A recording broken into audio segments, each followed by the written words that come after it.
25,000 টাকা একটা কুরবানি ভাগ দিলেন। এই 25,000 টাকার মধ্যে কত রকম ফ্যাসাদ আছে না?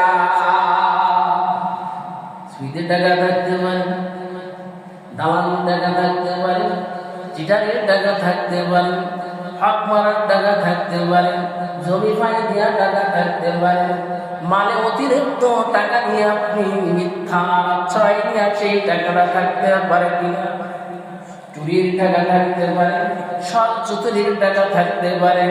এই কুরবানি দেন, কুরবানি দিলেন, মা জানা দিয়েছেন, এটা আল্লাহর দরবারে কবুল হয়েছে কিনা এর যদি কোনো মাপকাঠি দুনিয়াতে আল্লাহ দেখায় দিতেন, ও বাবা, তাহলে আমার আপনার কুরবানির গোশত কেউ নিতে আসতনি।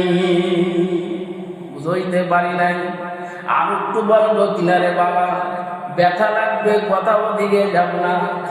কুরবানির গোশত যদি, কুরবানির পশু আল্লাহ বলেছেন আমি গোশত খাই না, আমি জামা খাই না, আমি কোনো কিছুই খাই না বান্দা, আমি কোনো কিছু চাই না বান্দা, তুমি পশু কুরবানি দিবা।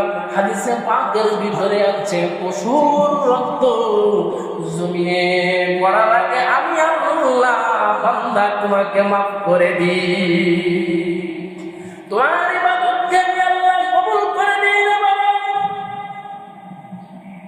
পশুর যত পশম আছে প্রতিটা পশমের বিনিময়ে আমি আল্লাহ দেখলেই খাই। সুবহানাল্লাহ। ও বাবা, গোশত আমি খাই, সবাই গোশত বর্ণন করে দেওয়া হয়। এই গোশত মাংস আমার আল্লাহ খেতে চাইবে না। আল্লাহ বলেন বান্দা, তোমার দিল চাই, তোমার দিলের কলবে হাল চাই বান্দা, তোমার কলবের হাল, তোমার মনের হালাত চাইলে বান্দা, এই মনের হালাতটা, মনের আকর্ষণটা আমি চাই।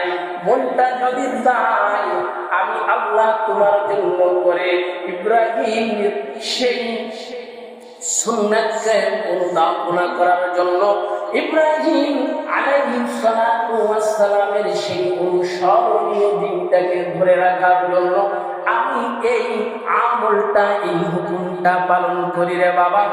এই ব্যথা আর এই কথা যদি আপনি লালন করতে পারেন, পালন করতে পারেন, স্মরণ করতে পারেন, আল্লাহ সুবহানাহু ওয়া তাআলা